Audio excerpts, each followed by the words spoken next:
De nuevo, con motivo de la campaña que la Iglesia Católica en España realiza, que llamamos Día de la Iglesia Diocesana, que habitualmente se celebraba un domingo más tarde, pero al haber instituido el Papa Francisco en el tercer domingo de noviembre la Jornada Mundial de los Pobres, la Iglesia en España cambió esta cita anual al domingo anterior, ¿no? En este día, la comunidad cristiana trata de tomar conciencia del significado de ser diócesis desde muchos puntos de vista, pero también en el sentido de la financiación de la Iglesia, del sostenimiento de todas sus actividades y medios para realizar estas actividades, ¿no?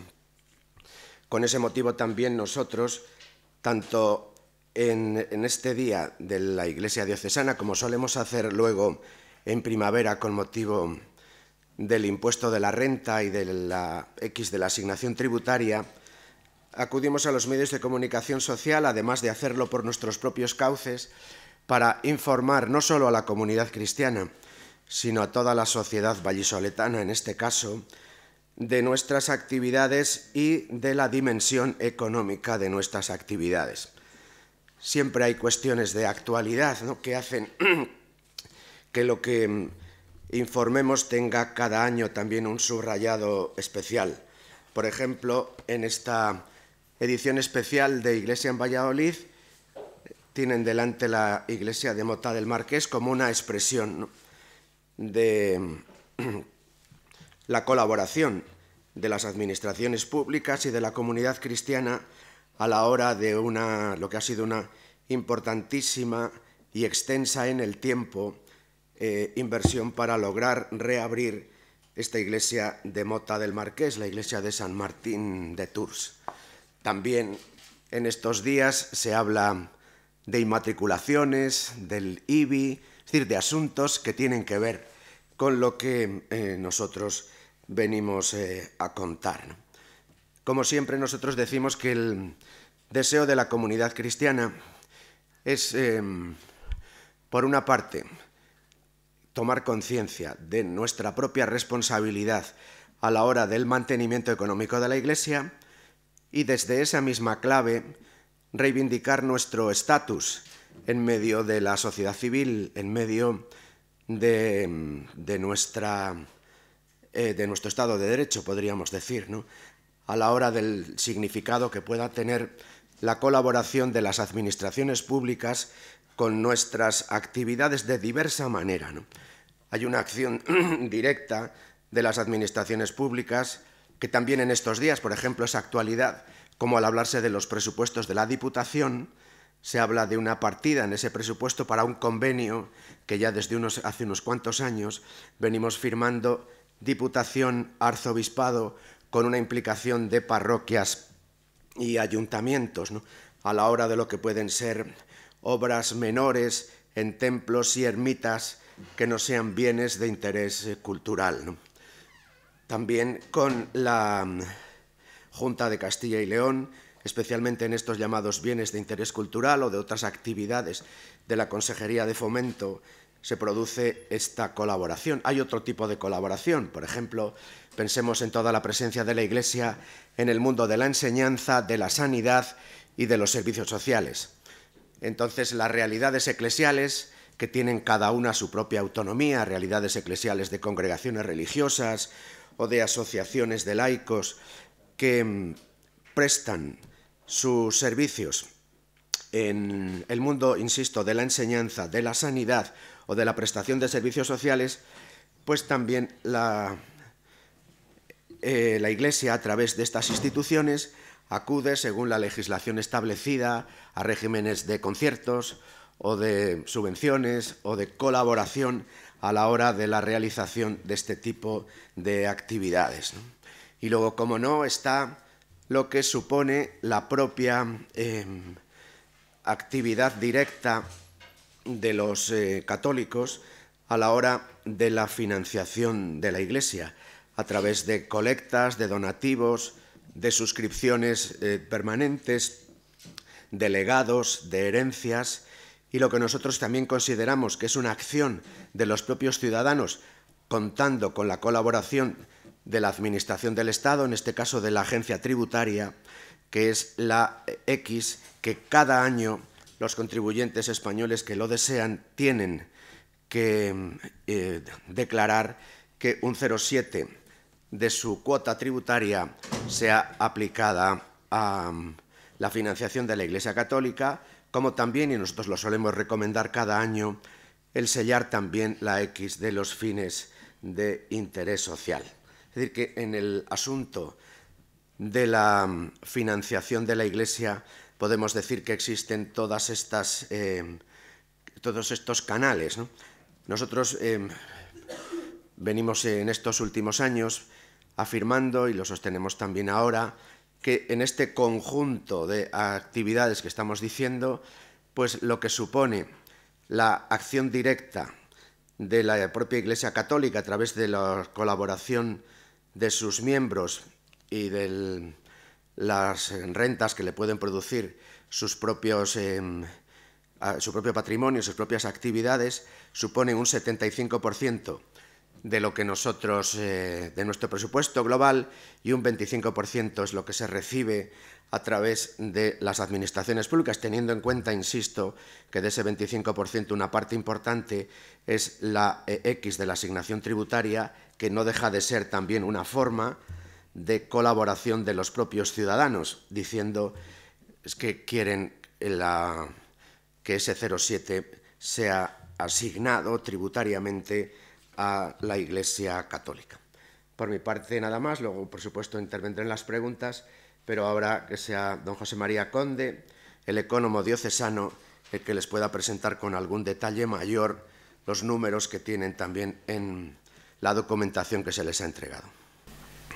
Como ven, los ingresos, como los gastos, ascienden a 12.129.000 euros, y las partidas más importantes, como están viendo, tenemos la aportación de los fieles, de los 4.258.000 en primera posición, y luego lo de la asignación tributaria, que recibimos los 3.226.000 en función en parte a esa X que antes comentaba don Luis.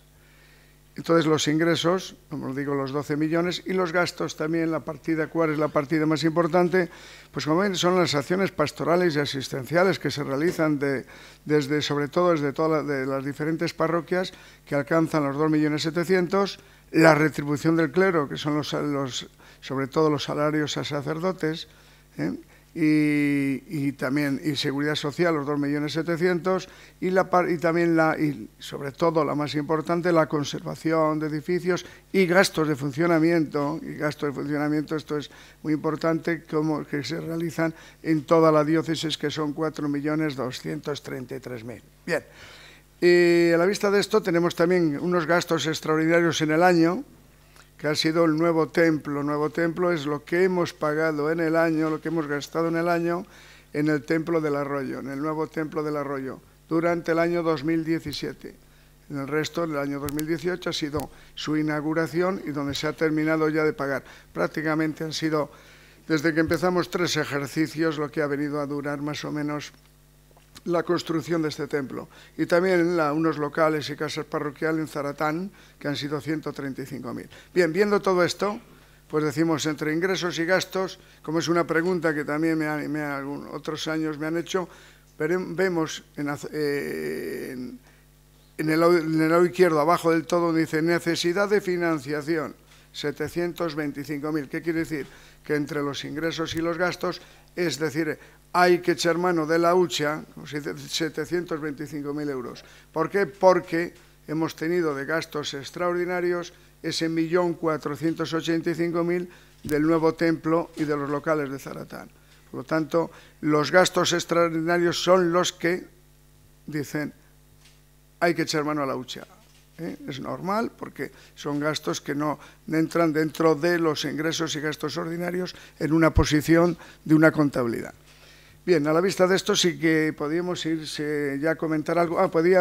Quería decir lo siguiente, que este año hemos tenido que adaptarnos a la nueva contabilidad también de la Iglesia Católica, y entonces, así como el pasado año, en esta contabilidad estadística veníamos incluyendo, sobre todo en los ingresos de la aportación a los fieles, aquellas iglesias confesionales o aquellas iglesias como son conventuales, como son las Angustias, la Veracruz, el Nazareno, o bien los ingresos que tenían los dominicos o tenía San Benito.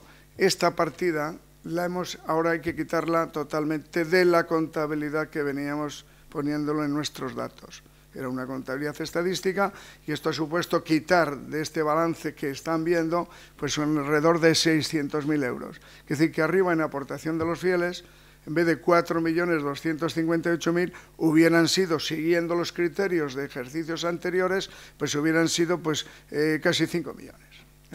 Es decir, que lo comento porque ya en futuros ejercicios la contabilidad va a ser ingresos y gastos de lo que es la diócesis de Valladolid, pero sin tener en cuenta todas estas iglesias que lógicamente alguien puede decir, ¿y por qué lo poníamos antes y ahora no? Pues bueno, hay que tener en cuenta que son muchos los fieles que van a San Benito, son muchos los fieles que van a los dominicos, y todo eso se hacen los ingresos allí.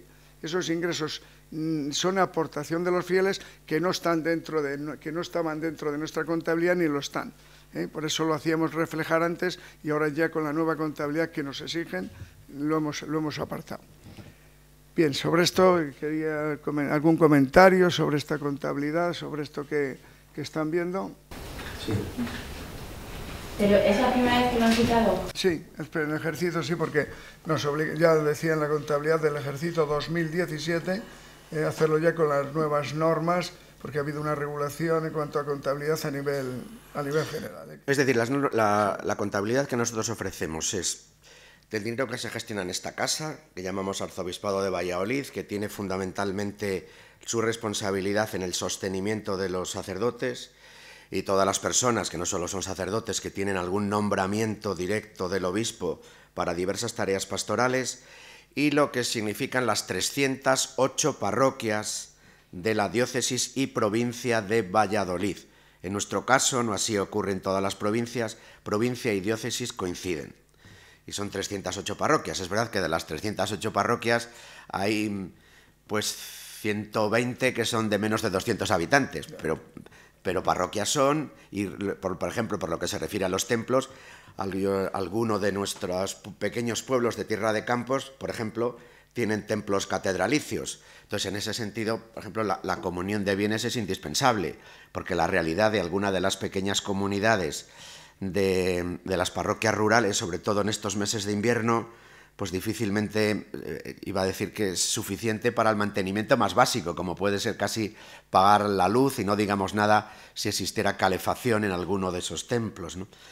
Entonces nuestra responsabilidad, la responsabilidad fiscal que tenemos, la responsabilidad ciudadana, tiene que ver con la administración diocesana, las parroquias que dependen directamente de la organización diocesana como tal. Las otras realidades son también realidades eclesiales, pero desde el punto de vista de la dimensión económica y de la responsabilidad fiscal no dependen directamente de nosotros, sino que las congregaciones religiosas tienen su autonomía en este sentido, por ejemplo. Bien, esto como lo que hoy estamos tratando es lo del Día de la Iglesia Diocesana. Sí quiero yo resaltar, el que no es solamente la recaudación que podamos tener el domingo, es más bien como una llamada, por eso decía aquí somos una gran familia contigo, una llamada para que todas las personas que bien acudan o no acudan a la misa, pero que se consideren católicos o se consideren que tienen algo que decir en sus iglesias, y colaboren. Pero la colaboración, ya digo, que no es solamente para que sea el domingo con esa aportación, sino más bien durante el año. Es como una llamada. Yo creo que la llamada empieza un poco el año lo empezamos con la X, esa famosa, cuando hacemos también esta reunión, una reunión parecida, pero que durante el año vaya viendo cada persona, cada uno, donde en su núcleo, donde esté, bien en su pueblo o bien aquí en el barrio donde se considere, con su iglesia más cercana, con esos donativos periódicos, que sería lo importante, lo más esencial, que poco a poco queremos que se vaya realizando dentro de la iglesia. Aportaciones periódicas aparte, por eso hoy quizás sea una llamada a todo esto, una llamada a decir, señores, los gastos son muy importantes cada día, y sobre todo en esta provincia de Valladolid, que tenemos tantos monumentos y tantas catedrales en algunos pueblos, donde, como decía don Luis, hay pueblos muy pequeños, pero claro, las cubiertas se estropean, ¿no? Es curioso que veces que digo yo muchas veces, digo, resulta que iglesias del siglo XV, siglo XVI, ahora la cubierta hay que arreglarla ahora, pero bueno, y hay que arreglarlas, entonces ellos no tienen capacidad económica, y esta ayuda tiene que venir desde aquí, desde la administración diocesana, y tenemos que colaborar. Con respecto a la campaña anterior, esas donaciones y las X en la declaración, ¿ha supuesto un incremento o cómo está la situación? Bueno, las X, como se presentó en el ejercicio, como hicimos ya en la anterior presentación, en el año 2017 tuvimos la asignación, había bajado 4.000 euros, y 1.000 las declaraciones. Esto creo que lo comentamos ya, a qué fue debido. No, perdón, he dicho 4.000 declaraciones menos y 1.000 el importe. Y había sido debido a que había habido un cambio también en cuanto a la forma de interpretar las declaraciones de la renta por parte de la administración, porque hay muchas personas que ya no tienen que hacer la declaración debido a los límites sí van subiendo, entonces todos sabemos que nos gusta la comodidad de decir, mira, si yo no tengo que tributar, pues no voy a hacer una declaración especial para que salga el 0,7 para la iglesia, pues no la hago. Entonces todo esto va aumentando, claro, supuso aquí en la provincia de Valladolid 4.000 declaraciones menos, pero en importe fueron 1.236, que dice que tampoco fue ninguna cosa del otro mundo. ¿Y las necesidades de financiación cómo se cubren? ¿Con antiguos remanentes o con deuda? No, con remanentes, lógicamente, que se tienen, pues bien, de herencias que se han recibido o que se continúan recibiendo. Entonces, un poco lo que, como en las familias, un poco la hucha esta que se viene teniendo de hace años, y cuando llega y hay que hacer estas financiaciones especiales, normalmente suele ser cuando algún templo, como ha sido en este caso, o bien el caso de Zaratán, que ha sido pues los salones y casa parroquial, que ha sido todo nuevo. Entonces eso lo consideramos, no consideramos aquí los gastos normales como pueden ser el arreglar mañana la cubierta, no sé, de un pueblo cualquiera, o bien ahora mismo se está haciendo una obra importante en la Antigua, como se está empezando a hacer otra obra importante también en Santa María Magdalena, y todos estos gastos van a los gastos. Es que el Código de la Iglesia obliga a tener unos fondos. Tengan en cuenta que, por ejemplo, los sacerdotes hemos entrado en la seguridad social hace no mucho tiempo, ya con el régimen democrático. Entonces, antes nosotros funcionábamos con un régimen mutual, es decir, nosotros constituíamos nuestra propia mutualidad a la hora de atender a lo que habitualmente atiende la seguridad social en sus diversas formas, ¿no?